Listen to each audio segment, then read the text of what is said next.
Hello students.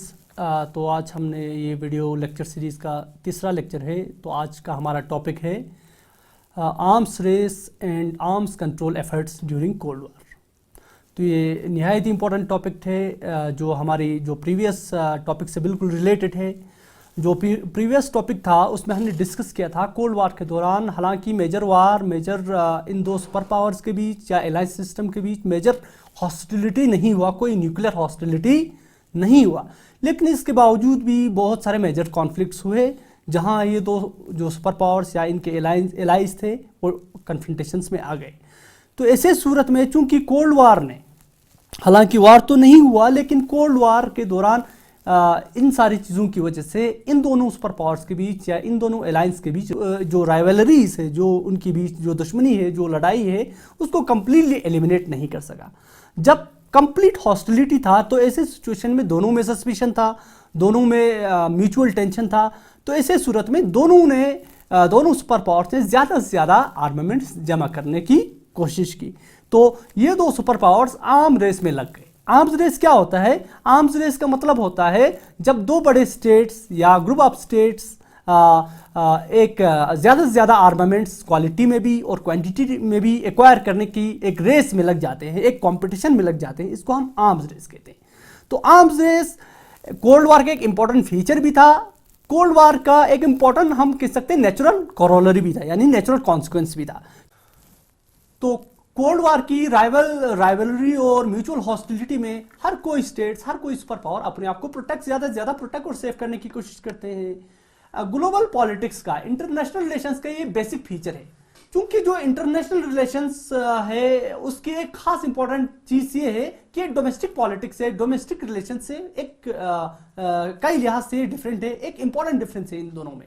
International relation में जो units होते हैं, जिसको हम इंटरनेशनल सिस्टम में नेशन स्टेट्स कहते हैं, तो इनके ऊपर कोई वर्ल्ड गवर्नमेंट नहीं होता है। तो ऐसे सूरत में हम इसको इंटरनेशनल स्ट्रक्चर को हम क्या कहते हैं? एनार्किक स्ट्रक्चर कहते हैं। एनार्की का लिटरल मीनिंग तो लॉलेसनेस है, लेकिन जब हम इंटरनेशनल रिलेशंस की टर्मिनोलॉजी में एनार्की को वर्ड को इस्तेमाल करते हैं तो यहां इसका मतलब है कि कोई जो over powering authority, overwhelming authority इनके अभाव नहीं है, यानी स्टेट्स के अभाव कोई वर्ल्ड गवर्नमेंट नहीं है जो इनको जब इनके बीच में कॉन्फ्लिक्ट्स हो जाए तो इनको जो डिसीजन इन्फोर्स कर सके। तो बहुत सारे ऑर्गेनाइजेशन है, यूएन है या बाकी रीजनल और इंटरनेशनल ऑर्गेनाइजेशन है, लेकिन ये वर्ल्ड गवर्नमेंट नहीं है, ये वर्ल्ड गवर्नमेंट की तरह नहीं है। ये खुद स्टेट्स ने बनाए अपने बीच इंटरेक्शन को फर्दर इजियर बनाने के लिए, फर्दर कोलैबोरेटिव बनाने के लिए। तो खैर, तो ऐसे सूरत में जब एनार्किक है, जब आपको अगर क्राइसिस सिचुएशन में कोई इमरजेंसी नंबर नहीं है, आपको आप डायल नहीं कर सकते 101, तो ऐसे सूरत में आपको खुद को प्रोटेक्ट करना है। तो इसी तरह कोल्ड वार के दौरान भी ये दो स्टेट्स और ये दो सुपर पावर्स जो बिल्कुल खुद को सुपर पावर हमेशा से कायम रखना चाहता था, हमेशा से अपनी स्फीयर ऑफ इन्फ्लुएंस को इंटेक्ट रखना चाहते थे, तो उन्होंने बिल्कुल ज्यादा से ज्यादा आर्म्स रेस में लग गए। ये आर्म्स रेस शुरू कहां से हो गया? 1945 में सबसे पहले यूनाइटेड स्टेट्स ने एटम बम गिरा दी। एटम बम जो सबसे पहला न्यूक्लियर वेपन था, बड़ा मास डिस्ट्रक्टिव वेपन था, उनको उन्होंने एक्वायर किया। तो कोल्ड वार का ऑनसेट हो चुका था 1945 के बाद। इसके बिल्कुल बरअक्स 1949 में सोवियत यूनियन ने भी एक्वायर की। तो वहीं से 1949 से जब सोवियत यूनियन ने एटम बम एक्वायर की, तो वहीं से इनका रेस एक फॉर्मल एक रेस शुरू हो जाता है। यानी ये रेस दो लिहाज से हो जाते हैं, एक क्वालिटी के लिहाज से भी इन दोनों की रेस है आर्मामेंट्स को जमा करने के लिए, दूसरे क्वांटिटी के लिहाज से भी।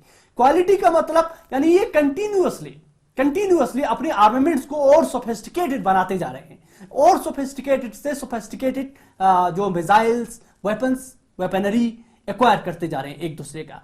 तो सबसे पहले 1952 में यूएस ने एटम बम से भी खतरनाक एक बहुत जबरदस्त डिस्ट्रक्टिव, वाइल्डली डिस्ट्रक्टिव एक बम, न्यूक्लियर वेपन एक्वायर करते हैं, जिसको हाइड्रोजन बम कहते हैं।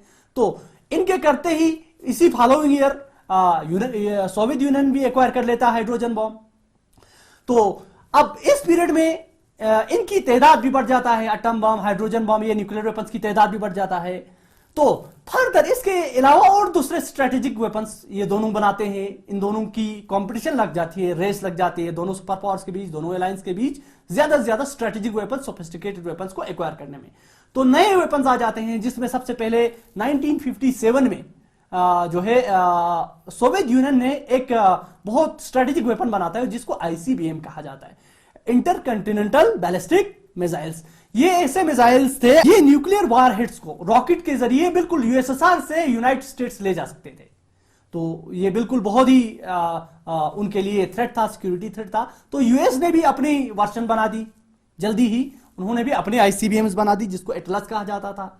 अब आईसीबीएम्स तक ये महदूद नहीं रहा, दूसरे और वेपन्स बनाने लगे। दूसरे वेपन्स क्या बनाने लगे? एसएलबीएम्स बनाने लगे, यानी सबमरीन लॉन्च्ड बैलिस्टिक मिसाइल्स बनाने लगे। यूएस ने बनाया, सोवियत यूनियन ने बनाया। तो एक और स्ट्रेटेजिक वेपन बनाया गया जिसको एबीएम कहा जाता है, एंटी बैलिस्टिक मिसाइल्स। ये बेसिकली मिसाइल्स को रोकने के लिए, मिसाइल्स के खिलाफ जो मिसाइल्स आ रहे हैं, एनिमी मिसाइल्स आ रहे हैं, उनको डिस्ट्रॉय करने के लिए बनाए गए।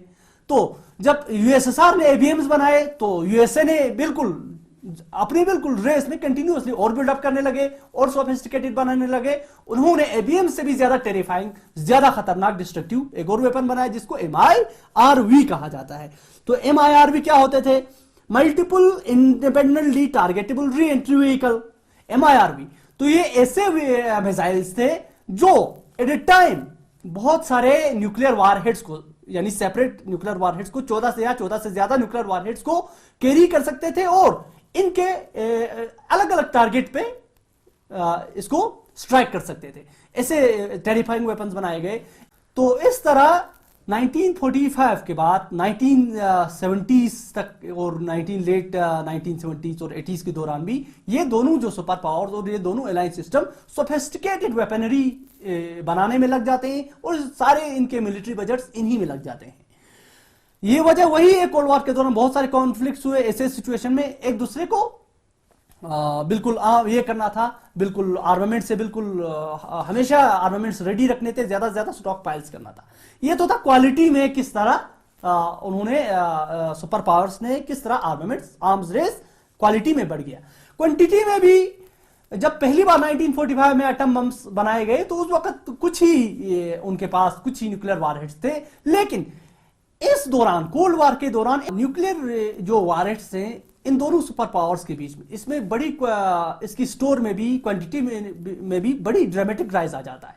तो हम जब डाटा देखते हैं तो 1956 के एंड पर यूनाइटेड स्टेट्स के पास 2001-23 न्यूक्लियर वारहेड्स होते हैं और उसी वक्त ये जो सोवियत यूनियन है उनके पास न्यूक्लियर वारहेड्स 84 होते हैं।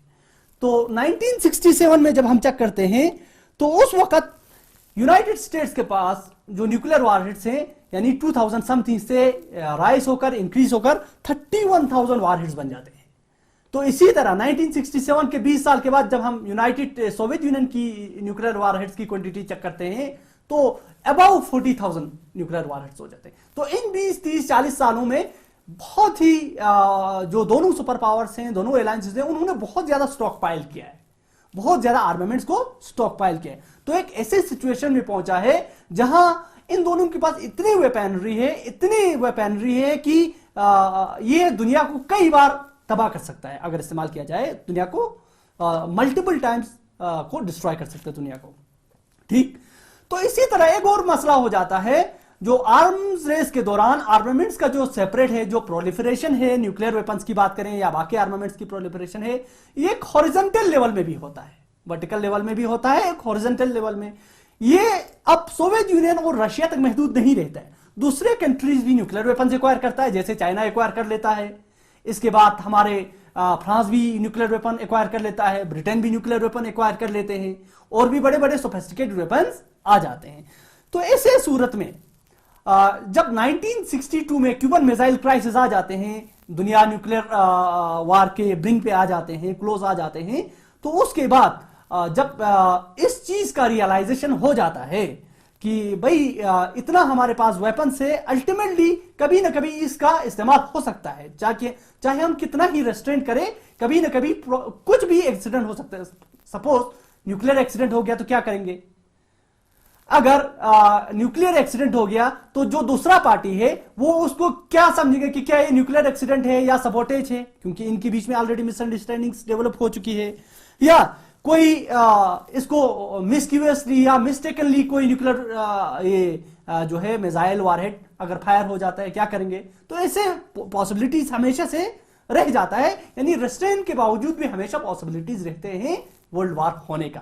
तो ऐसे सूरत में इन दोनों सुपर पावर्स के बीच, इन दोनों अलायंस सिस्टम्स के बीच कोलैबोरेशन करने का रियलाइजेशन आ जाता है कि भाई हमें कोलैबोरेट करना पड़ेगा, हमें इन न्यूक्लियर वेपन्स पर, इन न्यूक्लियर वारहेड्स और बाकी मिसाइल्स पर रिस्ट्रिक्शंस डालने पड़ेंगे, इनकी यूज पर, इनकी टेस्टिंग पर, उनकी डिप्लॉयमेंट पर हमें रेस्ट्रेंट डालना पड़ेगा, एग्रीमेंट में हमें टेबल पे बैठना पड़ेगा। तो इस तरह आर्म्स कंट्रोल ट्रीटीज वजूद में आ जाते हैं। तो आर्म्स कंट्रोल ट्रीटीज क्या होता है? तो ये एक इंटरनेशनल ट्रीटीज होते हैं जहां दो या दो से ज्यादा स्टेट्स जब जमा होकर आर्म्स की, आर्मामेंट्स की टेस्टिंग के लिए, न्यूक्लियर वेपन्स की टेस्टिंग, डिप्लॉयमेंट, प्रोडक्शन या यूज पर जब लिमिटेशंस डाल देते हैं, रिस्ट्रिक्शन डाल देते हैं और उसको अवॉइड करने के लिए, इस चीज को अवॉइड करने के लिए राजी हो जाते हैं, इस एग्रीमेंट से अवॉइड करने के लिए राजी हो जाते हैं, तो इस चीज को हम आर्म्स कंट्रोल ट्रीटीज कहते हैं। तो बहुत सारे ट्रीटीज साइन किए गए 1962 से लेकर 1970s और लेट 1970s और अर्ली 1980s में इन दो सुपर पावर्स के बीच बहुत सारे नॉन प्रोलिफरेशन और आर्म्स कंट्रोल ट्रीटीज साइन किए जाते हैं। तो उनमें सबसे मोस्ट इंपॉर्टेंट ट्रीटी है जो 1963 में साइन किया जाता है, just after Cuban missile crisis. उस ट्रीटी को पीटीबीटी कहते हैं, यानी पार्शियल टेस्ट बैन ट्रीटी। इसको दूसरे कुछ बुक्स में आपको एलटीबीटी नजर आ जाएंगे, लिमिटेड टेस्ट बैन ट्रीटी। तो ये ट्रीटी कब साइन किया गया था? तो 1963, अगस्त 1963 को ये ट्रीटी मॉस्को में साइन किया गया था। इसके मेन पार्टीज कौन थे? यूके था, यूएसएसआर था और यूनाइटेड स्टेट्स थे। तो इस ट्रीटी का बेसिक ऑब्जेक्टिव क्या था? जैसे कि इसके नाम से ही पता चल जाता है, इन ट्रीटी ने न्यूक्लियर टेस्टिंग को, न्यूक्लियर वेपन टेस्टिंग को बैन कर दिया एटमॉस्फेयर में, आउटर स्पेस में और अंडर वाटर में, लेकिन अंडरग्राउंड टेस्टिंग को अलाउ किया। तो इसीलिए इसको पार्शियल टेस्ट बैन ट्रीटी कहा जाता है। तो ये एक इंपॉर्टेंट ट्रीटी थी इनके बीच में, इन आर्म्स रेस को रोकने के लिए, आर्म्स रेस को कंट्रोल में लाने के लिए। जो नेक्स्ट ट्रीटी है इस सिलसिले में, आर्म्स कंट्रोल के सिलसिले में, वो एनपीटी है, न्यूक्लियर नॉन प्रोलिफरेशन ट्रीटी। तो इसके नाम से बिल्कुल जाहिर हो जाता है नॉन प्रोलिफरेशन। प्रोलिफरेशन का मतलब होता है सेपरेट होना, फैलाना। अब इसका मेन मकसद है न्यूक्लियर वेपन्स को फैलाने से रोकना। तो ये ट्रीटी बेसिकली 1968 में साइन किया जाता है, साइमल्टेनियसली वाशिंगटन में, लंदन और मॉस्को में। तो अल्टीमेटली 5 मार्च 1970 में ये इन्फोर्स हो जाता है। तो इस ट्रीटी के मेन पार्टीज कौन थे? इस ट्रीटी के मेन पार्टीज में सबसे पहले यूएस है, यूएसएसआर था, ब्रिटेन भी है, फ्रांस और चाइना भी है। तो इस ट्रीटी ने, इस ट्रीटी के में जो पार्टी मेंबर्स वहां थे जिन्होंने इस ट्रीटी को साइन किया, वो इस बात पे एग्री हुए कि न्यूक्लियर वेपन स्टेट्स अपनी न्यूक्लियर टेक्नोलॉजी को या न्यूक्लियर वेपन्स की जो टेक्नोलॉजी है, इन चीजों को सेपरेट नहीं करेंगे। इन चीजों को, जिनके पास न्यूक्लियर वेपन्स नहीं है उनको शेयर नहीं करेंगे। अब यहां एनपीटी के लिए ये न्यूक्लियर वेपन स्टेट्स कौन थे? तो ये न्यूक्लियर वेपन स्टेट्स उन्हीं को डिक्लेयर किया गया, यानी जो एनपीटी की सिग्नेचर से पहले 1967 से पहले जिन्होंने न्यूक्लियर वेपन हासिल की थी, उनको एनडब्ल्यूएस यानी न्यूक्लियर वेपन स्टेट डिक्लेयर किया गया। तो उसके बाद जिन्होंने न्यूक्लियर वेपन एक्वायर किया, बहुत सारे और स्टेट्स हैं। इंडिया ने न्यूक्लियर वेपन एक्वायर किया, बाद में पाकिस्तान ने न्यूक्लियर वेपन एक्वायर किया, इसराइल का इशू है। इन स्टेट्स के पास हालांकि न्यूक्लियर वेपन्स हैं, वर्चुअली बिल्कुल हैं, लेकिन इनको न्यूक्लियर वेपन स्टेट्स नहीं कहा समझा जाता है। तो एनपीटी का बेसिक चीज यही था, न्यूक्लियर प्रोलिफरेशन को सेपरेट, न्यूक्लियर प्रोलिफरेशन पर बैन लगाना। तो ये इसका मेन मकसद था, ज्यादा से ज्यादा इस चीज को, न्यूक्लियर टेक्नोलॉजी को रिस्ट्रिक्ट करना न्यूक्लियर वेपन स्टेट्स तक। तो ये एनपीटी था। उसके बाद जो हमारे इंपॉर्टेंट एक ट्रीटी हो जाता है वो साल्ट टैक्स हो जाते हैं। साल्ट टैक्स क्या थे? Strategic arms limitation talks. Late 1960s यानी 1967 में ये टैक्स शुरू हो जाता है यूएसएसआर और यूएस के बीच। उन यूएसएसआर का जो लीडर था लेनिड ब्रेजनेव और यूएस जो प्रेसिडेंट था रिचर्ड निक्सन, इनके बीच बातें शुरू हो जाती हैं। इसका मेन मकसद, इसके नाम से पता चल जाता है, स्ट्रेटेजिक आर्म्स। तो इसका मेन मकसद जो कंटिन्यूइंग बिल्डअप है आईसीबीएम्स का, उन पर रिस्ट्रेन लगाना था, उनको रिस्ट्रिक्ट करना था, इनका मेन मकसद। तो ये एक लंबा टास्क है, इसमें कई ट्रीटी साइन किए गए इस टास्क के दौरान। एक इंपॉर्टेंट ट्रीटी उसमें एबीएम ट्रीटी था। एबीएम क्या होता है? एंटी बैलिस्टिक मिसाइल्स, यानी वो मिसाइल्स जिनको आईसीबीएम्स या बाकी मिसाइल्स को डिस्ट्रॉय करने के लिए इस्तेमाल किए जाते हैं। तो एबीएम ट्रीटी जो 1972 में साइन किया गया मॉस्को में, तो उस ट्रीटी ने एबीएम्स पर, यानी जो इस ट्रीटी के मेंबर्स थे, जो इस ट्रीटी के सिग्नेटरीज थे, उन पर ये बैन डाल दी, उन पर ये लिमिटेशन डाल दी भाई कि आप ज्यादा से ज्यादा 2 एरियाज रख सकते हैं, एबीएम 2 एरियाज में डिप्लॉय कर सकते हैं अपने स्टेट्स का। इसको बाद में एक बना दिया गया, यानी पूरे कंट्री में आप सिर्फ एक एंटी बैलिस्टिक मिसाइल डिप्लॉय कर सकते हैं। तो आप पूरे नेशन स्टेट को, पूरे कंट्री को एबीएम डिफेंस सिस्टम नहीं बना सकते हैं। अब इसका क्या मकसद था, क्यों नहीं बना सकते? क्योंकि इससे सम सॉर्ट ऑफ ये म्यूचुअल एश्योर्ड डिस्ट्रक्शन की, डेटरेंस के प्रिंसिपल पे था, ताकि दोनों कंट्रीज जो एबीएम ट्रीटी साइन करेंगे, जो लोग, वो सारे कंट्रीज एक दूसरे के लिए वल्नरेबल रहे। जब वल्नरेबल रहेंगे तो क्या होगा, एक दूसरे को वार होने से या मेजर क्राइसिस जब हो जाएंगे, ऐसे सूरत में, चूंकि दोनों वल्नरेबल हैं, सिग्नेटरी सारे वल्नरेबल हैं, ऐसे सूरत में वो लड़ाई नहीं करेंगे, मेजर वार एवर्ट हो जाएंगे। तो इसका बेसिक मकसद ये था। तो इसी के साथ साथ इसमें एक इंटरिम एग्रीमेंट, साल टास्क में दूसरा एग्रीमेंट भी साइन किया गया। वो था agreement on limitation of strategic offensive arms. Strategic offensive arms पर, यानी पर्टिकुलरली आईसीबीएम्स पर, एसएलबीएम्स पर लिमिटेशंस डाल दी, इनकी बिल्डअप और इनकी स्टोर पर, यानी बहुत सारे स्टॉक पाइल किए थे इन दोनों स्टेट्स ने, इन पर लिमिटेशन डाल दी, इनकी ये स्ट्रेटेजिक आर्म्स पर। तो इस तरह जो नेक्स्ट ट्रीटी हो गया वो SALT II हो गया। SALT II भी बिल्कुल इसी तरह है। ये 1972 में सेकंड जो राउंड हो गया SALT टास्क का, स्ट्रेटेजिक आर्म्स लिमिटेशन टास्क का, वो 1972 में शुरू हो गया। तो ये जो टास्क अल्टीमेटली ट्रीटी इसमें तब्दील हो गया वियना में। 1979 में ट्रीटी साइन की गई। तो ये किन उन्होंने साइन की गई? तो इसमें से जो यूएस और सोवियत यूनियन ने, इनका यूएस का जो प्रेसिडेंट था जिमी कार्टर, और सोवियत यूनियन का जो प्रीमियर था लेनिड ब्रेजनेव, इन्होंने। तो इसका भी मकसद क्या कहते हैं हम इस चीज को, स्ट्रेटेजिक ऑफेंसिव आर्म्स को, आईसीबीएम्स को, एसएलबीएम्स को, या शॉर्ट रेंज मिसाइल्स को जो डेवलप हुए थे, न्यूक्लियर और नॉन न्यूक्लियर जो वेपन्स हैं, उन पर लिमिटेशन डालना था, उनकी स्टॉक पाइल पर, उनकी प्रोडक्शन और डिप्लॉयमेंट पर। तो ये कुछ इंपॉर्टेंट चीजें थे आर्म्स कंट्रोल के लिहाज से, क्योंकि दोनों स्टेट्स में ये म्यूचुअल अंडरस्टैंडिंग आ गई थी कि भाई आर्मामेंट्स रेस से हम इतने वेपन्स जमा कर चुके हैं कि अल्टीमेटली हम सब इनसिक्योर है। अगर कोई खुदा न खास्ता कोई मेजर वार हो जाता है तो कोई भी सिक्योर नहीं है, कोई भी विनर नहीं है। अल्टीमेटली हमें कोलैबोरेशन पे आना पड़ेगा, हमें टेबल पे आकर इस आर्म्स को, इन आर्मामेंट्स को कंट्रोल में रखने के लिए बातें करना पड़ेगा, एग्रीमेंट साइन करने पड़ेंगे।